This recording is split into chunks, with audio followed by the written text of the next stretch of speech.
Welcome into Pick Six. I'm Tatum Everett alongside the voice of the Vikings, Paul Allen, and Vikings Entertainment Network's Gabe Henderson. And this is your show where you submit your Vikings questions to Gabe and I via Twitter, and we scoured them, picked our favorites. And guys, it's the off season, but there's been a lot going on. So there were a lot of tough questions out there.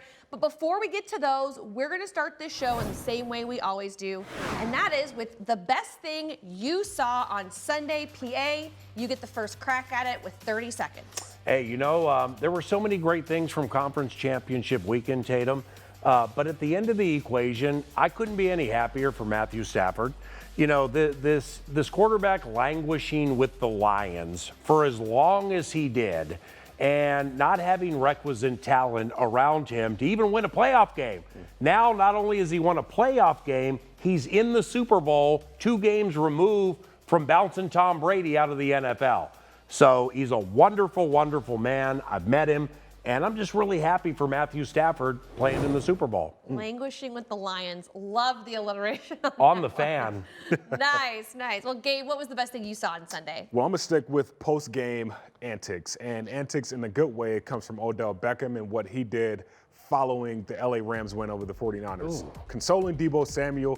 OBJ could have did anything after they won. He could have gritted when the clock hit 0. He could have punched the kicking net. But what he did was walk across the field and console the best player on the 49ers team, Deebo Samuel, who single-handedly almost beat the Rams. And I know a lot of people love to hate Odell Beckham or hate to love him, but this is who Odell Beckham is. And there's a lot of success stories on this LA Rams team. You talk about Matthew Stafford, Von Miller. In my opinion, OBJ is the most resurgent story for the LA Rams in 2021. That was beautiful. Yeah, it was Holy a nice cow. moment. And I think it's nice. It pulls back the layers on some of your players and shows them as real people.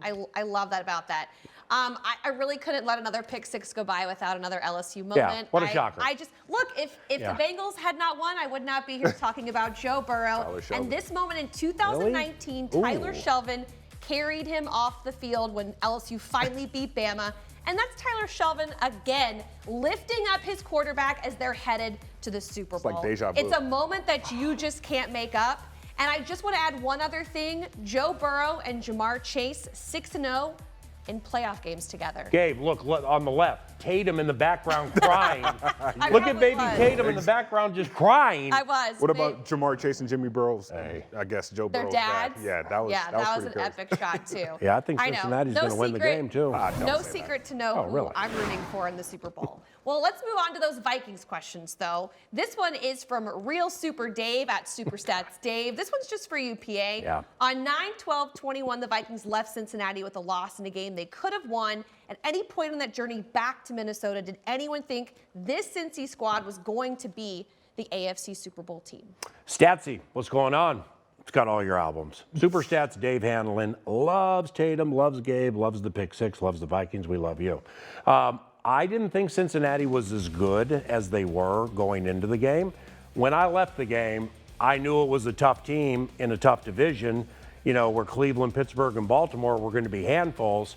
Burrow played great. I didn't know Uzoma was as good as he was. Jamar Chase, top 10 in the NFL already. And they're just tough. I just left the game going, holy cow. Despite their coach, Zach Taylor, just ridiculously going for a 4th down at the 30, keeping us in the game. Outside of that, I was like, whoa, this team's a lot tougher than I thought. Like I said earlier, I think they win the Super Bowl. All right, moving on to question number 3.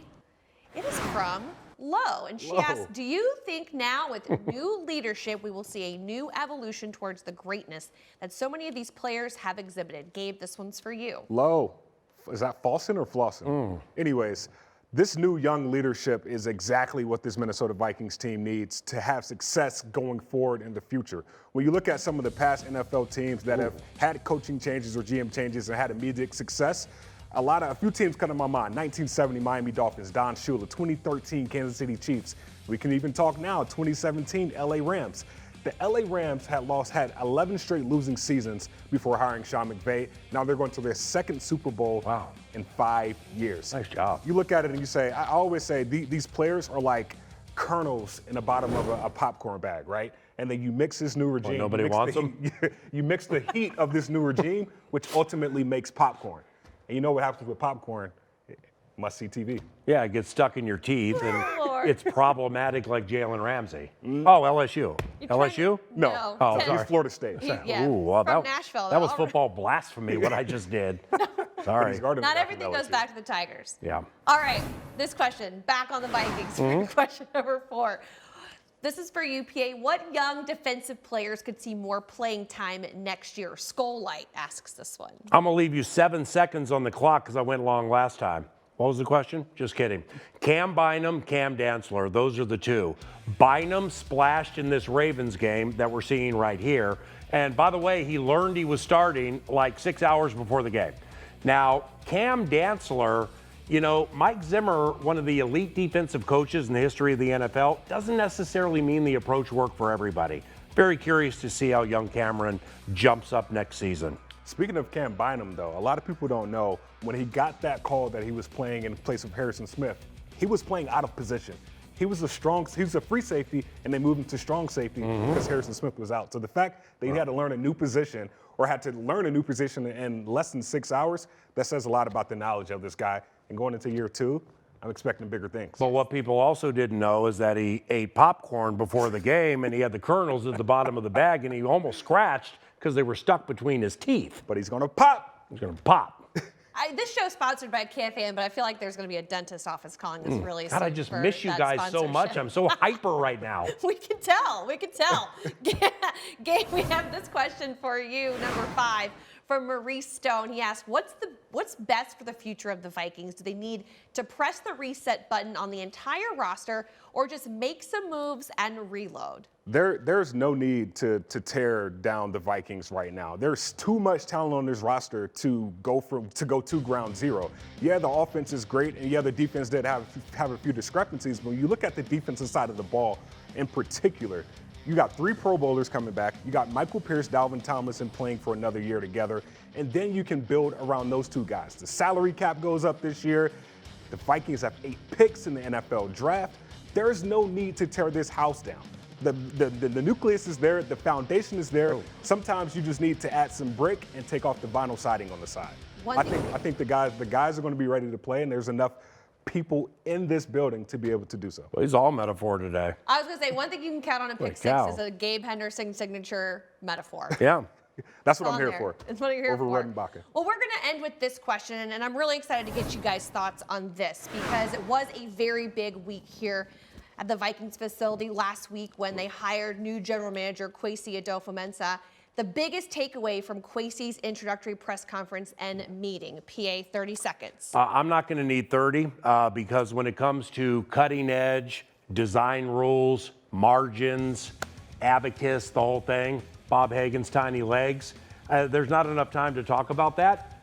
But this man proves to you as an immigrant from Ghana that your dreams can be realized no matter where you are right now. That's the end of the story. Never give up on yourself.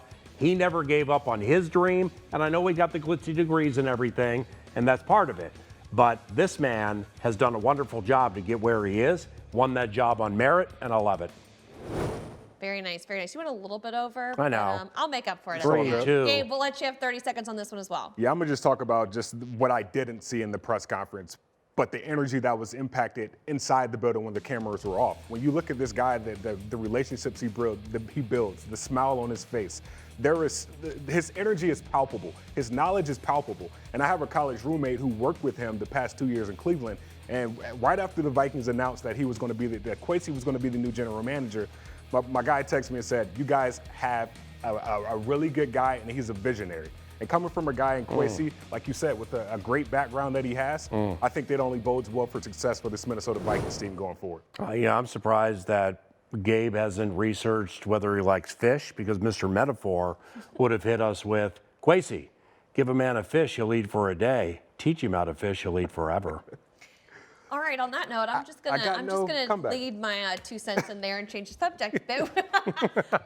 No, what I really liked about Kwesi was his attitude when it came to speaking about championships and what it takes to be a champion. I liked what he said about the alignment, everyone being on the same page. I like what he said about ego. You check that at the door. Everyone is not there for themselves. They are there for the greater good, for the big picture. I think that is a great attitude to have when you come in here, as you said, Gabe, with a ton of energy.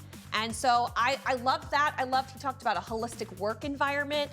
It's just a lot of things that honestly I sat back and I was like, I could use a lot of what he said in my life and in my life around work and create better things around me. And so when you start to see inspiration touching other people in other ways just than that, I think that's a good sign. So He gets it. he gets He it. gets it, And like- we're excited to have him here. We're excited that we just got to do another Pick Six presented by KFAN. If you want to submit your questions for the next edition, be sure to follow Gabe at Gabe A. Henderson or myself at Tatum Everett for when we call for those questions, because that's how these guys get on the show every single week. So thank you so much for tuning into this edition. For Gabe and Paul, I'm Tatum, and we will see you in 2 weeks. Skol Vikings.